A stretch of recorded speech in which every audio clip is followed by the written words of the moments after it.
Hello बच्चों, कैसे हो आप सब। तो क्वेश्चन आया मेरे पास। किसान सपकाल है शायद इनका नाम। तो इन्होंने मेरे को 2-3 बार क्वेश्चन पूछा है। मैम, मैं महाराष्ट्र से हूँ। इस साल मेरा स्कोर 600 आया। ये मेरा 5th ड्रॉप था और मैंने 200 से 600 स्कोर इम्प्रूव किया हर साल। अब इस साल एमबीबीएस का कॉलेज नहीं मिल रहा। घर वाले बोल रहे हैं तुम देख लो क्या करना है तुम्हें, बीएमएस या फिर ड्रॉप। मैं किसान घर से बिलोंग करता हूँ तो फ़ी अफोर्ड नहीं कर सकता। इस स्टेज पर मुझे क्या करना चाहिए मैम, प्लीज़ बताइए। बीएमएस लूँ तो लग रहा है कि इतनी मेहनत वेस्ट, और महाराष्ट्र स्टेट में 300 प्लस वालों को बीएमएस मिल जाता है। और ड्रॉप करूँ तो लग रहा है अगले साल होगा या फिर नहीं, नीट कट ऑफ देखकर। और मैंने एडमिशन ले भी आया एमबीबीएस में अगले साल। तो कंप्लीट होते मेरी एज 30 इयर्स हो जाएगी और पीजी नहीं कर पाऊँगा। और लोग बोल रहे हैं कि प्लेन एमबीबीएस को जॉब नहीं मिलेगी आगे। तो मैं बहुत स्ट्रेस से गुज़र रहा हूँ। घर वालों को ये बातें समझ नहीं आती। तो मैं आपसे ये पूछ रहा हूँ, प्लीज़ मैम रिप्लाई। और एक चीज़ और लिखी है इन्होंने, जो दोबारा इनका मैसेज आया था कि ये +1 +2 में हमेशा इन्होंने टॉप करा है और इस वजह से इनको डिप्रेशन हो रहा है, स्ट्रेस हो रहा है कि अब मैं क्या करूँ। तो इन्होंने बार बार मेरे से रिक्वेस्ट किया है। तो बेटा आज की वीडियो आपके लिए। तो बेटा पहले की बात है कि आपने जो स्कोर इम्प्रूव किया, देखो 200 से लेके 600 तक चले गए आप, है ना, 5 ईयर्स में। इट मीन्स कि इनिशियली आपको अंडरस्टैंडिंग नहीं थी सब्जेक्ट की, सिलेबस की। एंड में आपने इतनी ज़्यादा अंडरस्टैंडिंग डेवलप की कि आपके 600 मार्क्स आए हैं, मतलब इम्प्रूवमेंट है, ठीक है। तो जब इतना कर सकते हो और घर वाले जैसे आप किसान फैमिली से हो, ठीक है, तो इसलिए उनको इतना नहीं पता है चीज़ों का और आप फ़ी अफोर्ड नहीं कर सकते हो, है ना। और घर वाले भी आपकी बातें देखो इसलिए नहीं समझ पा रहे हैं क्योंकि आप ना +1 +2 में आप टॉप करते रहे हो, है ना, +1 +2 तक। आई सपोज़ कि आप पहले से एक बड़े अच्छे से स्टूडेंट रहे हो। तो पेरेंट्स को ना एक आदत सी हो जाती है कि हाँ यार हमारा बच्चा फर्स्ट आता है, सेकंड आता है, तो हर टीचर उसकी प्रेज़ कर रहा होता है। ये केस मेरे साथ हुआ है कि मैं अपने स्कूल में हमेशा टॉप 3 में रहती थी। +1 +2 में मैंने भी टॉप किया था। इनफैक्ट नॉन मेडिकल वाले बच्चों को हमने पीछे छोड़ दिया था। और बोर्ड एग्ज़ाम में भी मैं 1-2 नंबर से, जो नॉन मेडिकल वाले बच्चे थे, तो वो फिज़िक्स, केमिस्ट्री, बायो जो हमारा कंबाइंड रिज़ल्ट था, तो मैंने टॉप किया था। और हमारे टीचर्स कहते थे इसको तो जो करना है ये कर लेगी, इसको मतलब अच्छा क्या बनना है, डॉक्टर बनना है, बन जाएगी। बट बेटा जब हम आउटर वर्ल्ड में जाते हैं ना, एक स्कूल में हम रहते हैं, एक छोटे से टाउन में होते हैं, सिर्फ एक स्कूल होता है, 40 बच्चों की क्लास होगी, कई जगह 50 बच्चों की क्लास होगी। जब आप compete करते हो ना, अब जैसे मैं गई चंडीगढ़ वहाँ पे कोचिंग के लिए, तो वहाँ पता चलती है असली रियलिटी। तो वहाँ जब मैंने पहली बार एमसीक्यू का टेस्ट दिया ना, तो उस टाइम हमारे 800 नंबर होते थे, 4 नंबर होते थे एक उसके। तो 800 में से जब मेरा स्कोर आया ना बन के, आप मानोगे नहीं, तो पहला टेस्ट जब मैंने दिया था तो 250 स्कोर था और आई वाज लाइक जो लिस्ट थी उसमें इतना नीचे। तब आपको पता चलता है, क्योंकि जब आप अपने टाउन में रह रहे होते ना, तो अंधों में काना राजा वाली बात है, एक हिंदी में सेइंग है। क्योंकि जहाँ पे बहुत कम स्ट्रेंथ है, तो वहाँ वही बोलेंगे ना कि यहाँ से किसी ने भी थोड़ी सी भी मेहनत कर ली तो हम सोचते हैं कि नहीं नहीं हम तो वो हैं। तो इस चीज़ से ना बाहर आने में ही पहले टाइम लग जाता है, जब आप ग्राउंड रियलिटी को फेस करते हो। लेकिन हमारे पेरेंट्स को ये चीज़ नहीं पता, क्योंकि हर क्लास में, अगर स्कूल्स की मैं बात करूँ ना इंडिया में, 1 लाख स्कूलों से ज़्यादा स्कूलों ने, तो उन 1 लाख स्कूलों में से ज़्यादा स्कूलों में से क्लासेस भी तो 1 लाख हुई ना। 1 लाख क्लासेस में कितने बच्चे पढ़ रहे हैं, है ना, ऑल ओवर इंडिया। तो जब हम compete करते हैं ना, तो वो चीज़ें उस हिसाब से हो जाती है। इसलिए हमारे पेरेंट्स को ना हमारा माइंडसेट थोड़ा-सा समझना मुश्किल हो जाता है, उनके लिए एक्सेप्ट करना थोड़ा मुश्किल हो जाता है कि यार यहाँ तो पढ़ने में अच्छी थी, वहाँ जाके क्या हो गया? या फिर ये क्यों नहीं कर पा रहे कि +1 +2 में तो नंबर अच्छे आते थे। क्योंकि बेसिक क्या है ना, जब हम compete करते हैं, हम रह जाते हैं स्कूलों में अपना सब्जेक्टिव तैयारी करते हैं। हम होते हैं ऑनेस्ट बच्चे, हार्ड वर्किंग बच्चे, कि हमें बस ऐसे करना, हमें सिर्फ मेहनत करना आता है। लेकिन जो ये कॉम्पिटिटिव टेस्ट की तैयारी होती है, एंटायरली डिफरेंट है, एमसीक्यूज डिफरेंट है। हमें पता ही नहीं होता यार ऐसे भी पढ़ना था। अगर आप सब्जेक्टिव टेस्ट करा दो ना, नीट के जो कोचिंग्स ले रहे हैं बच्चे, तो उनके नंबर नहीं आ पाएंगे। और मैं ये तो गारंटी दावे से कह सकती हूँ चीज़ें, क्योंकि मेरे को खुद पता है कि मेरा ना सब्जेक्टिव बहुत अच्छा है। लेकिन जहाँ पे वो चीज़ आती है कि हाँ भाई प्रीलिम्स में जब ऑब्जेक्टिव, क्योंकि ये दोनों डिफरेंट टाइप की तैयारियां हैं, ठीक है। तो मेरा कहने का वही मतलब है, पेरेंट्स अपनी जगह सही हैं, उनको इसलिए वो ना आपकी बातें समझ नहीं पा रहे हैं। अब उनको समझाएगा कौन? उनको काम है कि हम समझाएँ। हमारा क्या आ जाता है, अब जनरेशन गैप आ जाता है, आप लोगों की जनरेशन को तो वैसे ही जेन ज़ीज़ कहा जाता है ना? तो वही है, अब हम भी अपने पेरेंट्स से 20 साल का गैप होता है, 20-25 साल का, तो आपके ज़माने में भी ये गैप है, हमारे टाइम में भी गैप था, आगे भी ये गैप आता रहता है। तो ये हमें थॉट प्रोसेस का जो डिफरेंस है ना, तो ये तो हम हर जनरेशन में रहने वाला है, तो इसलिए उनको समझने में प्रॉब्लम हो रही है। तो इसमें आप स्ट्रेस ना लो, क्योंकि आपके पेरेंट्स वही बोल रहे हैं कि तू ये कर ले, बीएमएस कर ले, क्योंकि उनको नहीं पता है, जो आपको पता है कि यार बीएमएस हो तो 300 वाला बच्चा भी कर रहा है, तो मेरे तो 600 नंबर आए हैं। बट अब मैं आपको डिफरेंस बताती हूँ, है ना, दोनों हम वेस लेके चलेंगे। अगर आप बीएमएस करते हो, एक जगह 300 नंबर वाला बच्चा बीएमएस कर रहा है, एक जगह 600 नंबर वाला बच्चा कर रहा है, ठीक है? तो उसमें क्या है, देखो, जो बेस्ट ऑफ द बेस्ट होता है ना, तो जो 600 नंबर वाला बच्चा क्लैरिटी ऑफ कंसेप्ट जाएगा, डीप जाएगा, मेहनत करने की आदत आपकी तो नहीं छूटनी है। इवन 300 वाला बच्चा भी बीएमएस करेगा, मैं नहीं कहती कि वो मेहनत नहीं करेगा, उसमें भी जिसको 300 वाले में भी नंबर वाले को भी होश आ गया ना, या उसमें पैशन डेडिकेशन डेवलप हो गया, तो वो भी आपके कंपटीशन में कल को खड़ा होगा। लेकिन अगर आप 600 नंबर में आके आप बिल्कुल डिप्रेशन में जाके मेरे को इंटरेस्ट नहीं है, आप इंटरेस्ट से नहीं पढ़ोगे ना, आप फिर लो चले जाओगे। बट अगर आपको इंटरेस्ट है, अगर आप कोर कंसेप्ट आयुर्वेदा के पढ़ गए और उसको आपने ले आया अपनी सर्विस में, ठीक है, क्योंकि जो आपकी हार्ड वर्किंग, जो आपकी एक्चुअल क्वालिटीज़ हैं, वो तो कोई छीन नहीं सकता, ठीक है? तो बेसिक बात है कि वहाँ पे डिफरेंस आएगा कि जिस बच्चे ने वहाँ जाके अपना पूरा दे दिया, ठीक है? सेकंड थिंग, मैं आपको बता दूँ कि आपके माइंड में चल रहा है कि मैं अगर 1 साल और ड्रॉप ले लेता हूँ, अगले साल मेरी अगर आ जाता है, क्योंकि 6 ड्रॉप्स हो जाएँगे अगले साल, है ना? तो आप कैलकुलेट करो कि 30 ईयर हो जाएगा, और लिखा है कि पीजी नहीं कर पाऊँगा। बेटा क्यों नहीं कर पाओगे? सच्चाई, ग्राउंड रियलिटी बताऊँ मैं आपको, लोग ना पीजी 40 साल की उम्र में भी कर रहे हैं, आपको बिलीव नहीं होगा, बट कर रहे हैं। लोग क्या करते हैं, जॉब में आते हैं, ठीक है? जॉब का कोटा होता है, कोटे के थ्रू भी जाते हैं पीजी करने।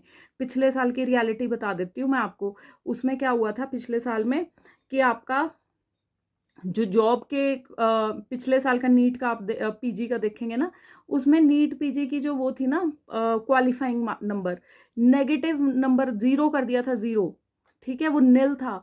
जिन बच्चों के नेगेटिव में भी थे ना, बच्चे क्या मतलब 40-45 साल के, मेरे से भी बड़े बड़े लोग, उन्होंने पीजी के लिए अप्लाई किया और गए हैं। तो ये ग्राउंड रियलिटी है, ऐसा कुछ नहीं है। और अगर ये नीट की क्वालिफाइंग नंबर ज़ीरो भी नहीं होते ना, तब भी लोग निकलते हैं, ऐसा कुछ नहीं है। तो आप तो सिर्फ 30 ईयर्स के होंगे ना, तो इसमें क्या बात हो गई कि आप पीजी नहीं कर, पहले ही सोच के बैठ जाना है, पहले ही हार मान लेनी है। अगर 30 साल की एज हो जाती है, कई स्टेट्स में तो देखो बॉन्ड होता है, अगर आपकी स्टेट में बॉन्ड वाला कॉलेज है तो कोई बात नहीं, जब वहाँ पे वो भी करोगे। अगर सपना एमबीबीएस है, इतने सारे ड्रॉप किए क्यों है, पूछो अपने आप से। या तो देखो 2 ड्रॉप के बाद अपना रास्ता बदल लेना चाहिए, जब इतने ड्रॉप कर लिए ना, इसका मतलब एमबीबीएस ही आपका पैशन है। समझ आई ना बात? तो उसको अभी मत फिलहाल छोड़ो। और रही सैचुरेशन की बात, देखो सैचुरेशन हर फील्ड में है, एमबीबीएस में भी आ जाएगी 5-6 सालों बाद, लेकिन आप उसको देख के हार मान के बैठ जाओ तब तो नहीं होना, ठीक है? उसमें फिर वही बात आ गई कि जो उस टाइम जॉब के लिए फाइट करेगा, जो काम करेगा, तो वो निकलेगा। और एमबीबीएस का ऐसा रहेगा ना कि सिंपल एमबीबीएस वहाँ नहीं चलेगी अगर आप सिटी में जाना चाहते हो, बट अगर आप गांव में जाओगे, अभी वहाँ कौन देखता है, आरएमपीस देखते हैं लोग, फार्मासिस्ट से लेते हैं दवाइयाँ, या फिर इवन बंगाली डॉक्टर्स, जिसको बोलते हैं बंगाली डॉक्टर, वो भी बैठे हुए हैं, क्वैक्स, है ना, लोग उनसे भी ट्रीटमेंट करा रहे हैं, और ये लोग भी कई चीज़ों को ठीक कर देते हैं। कईयों ने एज कंपाउंडर किसी के साथ काम किया होता है, बहुत अच्छा इन्होंने पेरीफ्रीज में अपना काम चलाया हुआ है, ऐसी बात नहीं है। कोविड टाइम्स में इन्होंने अपनी सर्विसेज दी हुई हैं, उस टाइम भी ऐसा कुछ नहीं है। तो मतलब सबका अपना अपना एक माइंडसेट होता है कि ये ज़रूर है कि कई बार केस कॉम्प्लिकेटेड हो जाते हैं जो इनके बस से बाहर होते हैं। तो बाकी गवर्नमेंट ने अपनी चीज़ें चलाई हुई हैं, बट फिर भी स्टिल अभी भी ये लोग अपना कमा रहे हैं, तो एक एमबीबीएस क्यों नहीं कमा पाएगा, ठीक है? प्लस दूसरी क्या बात है कि एमबीबीएस का जो टैग भी होता है ना, वो भी काफ़ी होता है। और एक मैं बार बार अपनी हर वीडियो में बोलती हूँ कि बेटा अपनी ना स्ट्रगल स्टोरीज़ को ना थोड़ा सा छोटी सी वीडियो बना के डाल दिया करो, बट ये नहीं कि एडिक्टेड बन जाना होता है इसके, क्योंकि ये जो यूट्यूब है ना, ये यहाँ से ना दिमाग ख़राब करने वाला काम है।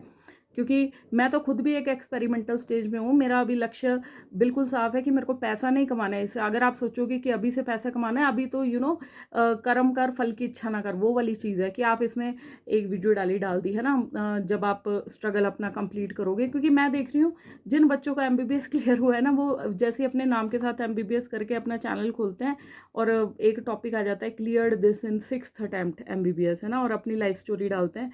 एक ही उस पे ना वायरल हो जाती है और बहुत व्यूज़ आ जाते हैं और वो एक आपका अल्टरनेट सोर्स ऑफ इनकम बन जाता है उस टाइम, ठीक है।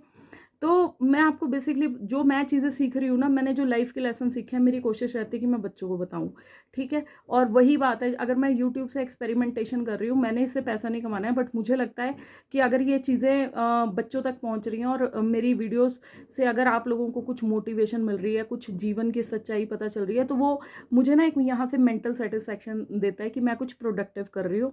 और अभी जो वीडियोस देख रहे हैं, अगर आपको कुछ वीडियो से सीखने को मिल रहा है, कृपया करके लाइक सब्सक्राइब शेयर कर दो। नहीं तो मेरे को ना ऐसी फीलिंग आती है कि क्या फ़ायदा कि मैं अपना टाइम वेस्ट कर रही हूँ और कुछ प्रोडक्टिव नहीं हो रहा। फिर मेरा मन करता है कि भैया ये सब छोड़ के ना कुछ और प्रोडक्टिव काम सीखो, कुछ स्किल डेवलप करो, ठीक है। तो इससे मुझे तब अच्छा लगता है कि हाँ यार ठीक है, एक मोटिवेशन हमें भी मिले और आपको मिलनी चाहिए, ठीक है। Coming back to the point कि आपने लिखा है कि मैं स्ट्रेस हो गया हूँ, डिप्रेस हो गया हूँ, घर वाले मेरी बात समझ नहीं पा रहे। तो वही मैंने आपको बोला है, पहली बात है कि ये बिल्कुल वरी नहीं करना कि 30 साल के हो गए, ठीक है। तो मेरे अपने हस्बैंड वो 25 साल में उनका क्लियर हुआ था एमबीबीएस, ठीक है।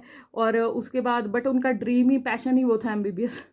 उसके बिना उनको, मेरे को लगता है उनको चैन ही नहीं आना था। पता नहीं कितना उन्होंने, अभी भी उनके हाल ही हैं कि हम देखते हैं, आप मान के यकीन नहीं करेंगे, अभी सर्विस उनकी लगी है 32 साल में सर्विस, ठीक है ना। तो उसके बाद जब उनको अभी सर्विस में कितना टाइम हो गया, तो उनके अब आधी उम्र वाले बच्चे जो नए नए पास आउट है ना, उनसे उतना काम नहीं होता है कि जितना ये पैशन से करते हैं। क्योंकि कई बच्चे बस ऐसे पैसे कमाने के लिए घुसे होते हैं कि हाँ भी सरकारी जॉब में घुस गए, तो पेशेंट के प्रति कईयों में डेडिकेशन ही नहीं है। तो इस प्रोफेशन को तो आप जैसे डेडिकेटेड बंदों की ज़रूरत है। अच्छे डॉक्टर की तो पहले भी ज़रूरत हमेशा थी और आगे भी रहने वाली है। क्योंकि कई लोग होते हैं ना कि सिर्फ इसलिए घुस जाते हैं इसमें कि पैसा मान के, बट जो डेडिकेटेड बंदा है तो उसका तो अलग ही पैशन होता है। बट हाँ, इस प्रोफेशन के देखिए अलग अलग आजकल क्या सिनेरियो चेंज हो गया, हमें सारी चीज़ें देख के चलनी पड़ती हैं। आप देखो तो आधे लोग डॉक्टर्स को मारना पीटना शुरू हो गया, उनका पेशेंस लेवल कम हो गया। हम किस तरफ को जा रहे हैं मुझे नहीं समझ आ रहा। बहुत सारी चीज़ें हो रही हैं इस प्रोफेशन के साथ जो जुड़ी हुई हैं, और किसका हम कसूर बोलेंगे। कई जगह पेशेंट इतना क्रिटिकल होता है कि डॉक्टर को बचाना मुश्किल हो जाता है। कई जगह दवाइयाँ ही नकली होती हैं, जो कि एक बहुत ही बड़ा इशू है हमारे देश में। और कई जगह डॉक्टर बहुत अच्छा है, बट कंडीशंस ही ऐसी हो जाती हैं। और कई जगह मैं क्या बोलूँगी कि डॉक्टर्स भी देखो 100 में से कोई 1 या 2 ही होंगे कि जो अपना काम अच्छे से नहीं करते। अदरवाइज़ सारे डॉक्टर्स अपना काम बहुत अच्छे से करते हैं। कुछ ना कुछ पैशन तो सभी में है। बट फिर वही बात है, मुझे भी ऐसे ही लगता था बीडीएस करने के बाद, यार कहाँ फंस गए। हमारे सारे बैच को ऐसे लगता था कहाँ फंस गए यार, लाइफ में कुछ होगा भी या नहीं। एक स्ट्रगल है तो आपको मान के चलना पड़ता है कि हाँ भाई आपको देखनी पड़ती हैं चीज़ें। मैं तो खुद ट्रिब्यून में एड्स देखती थी कि हमें लगता था यार पीजी का एग्ज़ाम इतना स्ट्रेस है, कैसे निकलेंगे, ये कैसे होगा। बाद में पता चलता है कि सीटें ही बिक जाती हैं। इस बार भी नीट पीजी का देखोगे आप, लोगों ने बहुत स्ट्रगल किया है। मेरे अपने कज़न को ड्रीम ब्रांच नहीं मिल रही, अब now he will be compromising. एक उसने पूरा साल वो कर दिया, और बहुत सारी चीज़ें हैं। बट ये तो देखो हर प्रोफेशन में है ना, सैचुरेशन हर प्रोफेशन में है। तो हर प्रोफेशन वाला ये बोलता है ये ना बनो, वो ना बनो, वो ना बनो, कि इसमें ना आईआईटी वाला बोलता है आईआईटी ना करो, इंजीनियर बोलता है इंजीनियरिंग ना करो, बीएमएस बोलता है बीएमएस ना करो, बीडीएस बोलेगा बीडीएस ना करो, एमबीबीएस बोल रहा है दूसरे तीसरे साल वाले बेटा एमबीबीएस में मत आना, बड़ा टॉक्सिक कल्चर है। टॉक्सिक कल्चर है, ठीक है। बट ये चीज़ें आपको ना पहले से प्रिपेयर होके जाना है कि ऐसी चीज़ें होनी है वहाँ पे, ताकि आप कल को डिप्रेशन वाली स्टेज में ना जाओ। एक मैंने रैगिंग पे भी वीडियो बनाई है, आप थोड़ा सा आइडिया ले सकते हो वहाँ से, ताकि आप ना प्रिपेयर्ड होके जाओ। और हमारे ये मेडिकल प्रोफेशन में तो कुछ अलग ही है, और स्पेशली बॉयज़ का कुछ बहुत ही अलग है कि पता नहीं क्या उनका स्ट्रेस होता है, क्या होता है कि जहाँ मारपीट वाली कुटाई वाली रैगिंग होती है। तो ये चीज़ें हैं, पार्ट ऑफ प्रोफेशन है, part and parcel of life है। और बाकी स्ट्रगल तो हर फील्ड में है ना। आप मेरे को पूछ लो, ग्रेजुएट्स बीए करने के बाद दे आर ऑल्सो फाइटिंग, ठीक है। अब कोई एक बंदा मिलेगा, ये तो देखो सभी का लाइफ प्रोसेस अलग अलग है। कोई 22 साल की उम्र में, मैं देखती हूँ कई यूट्यूबर्स हैं 22 साल की उम्र में वो इतना कमा रहे हैं जितना कि जब मैं रिटायर भी हो जाऊंगी 60 साल में, मैं नहीं कमा पाऊंगी, ठीक है? तो या फिर मैं अपने से कंपैरिज़न छोड़ो, कोई मतलब 55 साल का कोई आईएएस ऑफ़िसर भी अगर रिटायर हो रहा है, तो वो 20-22 साल का बच्चा उतना कमा रहा है कि जितना वो, तो हर का फ़ेज़ होता है। किसी की शादी देखो 50 साल में जाके कर रहे हैं कई लोग, और कई लोगों की शादियाँ 20 साल में हो रही हैं। किसी को सक्सेस जल्दी मिल जाती है, किसी को लेट मिलती है ना? तो बहुत सारी चीज़ें हैं। कोई सीईओ बन जाता है कंपनी का जाके, 70 साल में कोई बिज़नेस शुरू करेगा, कोई 35 साल में सीईओ बन रहा है। तो किसी की बच्चे लेट हो रहे हैं, किसी के पहले हो रहे हैं। तो सबके अपने-अपने स्ट्रगल यहाँ पे चले हुए हैं। और जो रही पेरेंट्स आपकी बात नहीं समझ पा रहे हैं बेटा, दैट आई टोटली अंडरस्टैंड। आप अगर आपको वीडियो में लगता है कि कुछ ऐसा है कि आप उनको दिखा सको, क्योंकि मैंने इसमें बात की है पेरेंट्स और उसकी, तो बच्चों के रिलेशन की, तो आप उनको बता सकते हैं कि पापा, बेसिक बात ये है कि हमें तो ऑल इंडिया में कम्पीट करना है ना, इसलिए उनको नहीं पता है। वो अपनी जगह ठीक हैं, क्योंकि आप एक फार्मर फैमिली से हो। मेरा भी जो बैकग्राउंड है पीछे से, मेरे दादा भी फार्मर ही होते थे। उसके बाद मेरे डैडी वो थोड़ा टीचिंग में आए हैं। उसके बाद जब उनकी शादी मेरी मदर से हुई है, तब वो टीचिंग में आए। तब हम ये लोअर मिडिल क्लास फैमिली से धीरे धीरे मिडिल मिडिल क्लास तक हमने वो कराए, अचीव करा। तो ये चीज़ें हैं, तो ये हमें ही वो करनी है, क्योंकि हमारे पेरेंट्स को ना हमसे उम्मीदें होती हैं कि थोड़ा-सा, इसलिए उनको ना वो चीज़ें बताना ज़रूरी है, क्योंकि उनको नहीं पता है। उनको सिर्फ़ इतना पता है कि खेती-बाड़ी का आप उनसे काम कराएँगे, वो उनको पता है, वो हमें नहीं पता है। आप खुद सोचो ना, हमें अगर बोल दे कोई कि भैया ये वाला क्रॉप, हमें कई बार नाम ही नहीं पता होते हैं। अगर नाम पता है, तो हमें यही नहीं पता है कि कौन-सा क्रॉप किस सीज़न में लगाना है, ठीक है? तो वो अपनी चीज़ के एक्सपर्ट है, हम अपनी चीज़ के एक्सपर्ट हैं। जब हम कम्युनिकेशन करेंगे, बात करेंगे, तब चीज़ें पता चलेंगी ना, ठीक है? तो बेटा बेसिक बात ये है कि आप जब इतने नंबर ले सकते हो, और वैसे भी अगर आपने बीएमएस करना है, तब भी तो 29 ईयर्स होनी है, तो कॉम्प्रोमाइज़ मत करो मेरे हिसाब से। और वैसे तो गवर्नमेंट बीएमएस सीट अगर मिलती है, तो पार्शियल ड्रॉप ले सकते हो, अगर कुछ ऐसा डिफरेंस ऑफ ओपिनियन है या एनीथिंग लाइक दैट, एंड बाकी 30 ईयर्स हो जाएगी एज, ये हो जाएगा बेटा, कुछ कुछ फ़र्क नहीं पड़ता। सबका अपना एक टाइम फ्रेम होता है, कब किसी ने सक्सेसफुल होना है, कब किसी ने नहीं होना है। मैं इसलिए चीज़ों को समझ पाती हूँ, क्योंकि मैं खुद बड़ी कैलकुलेटिव रही हूँ।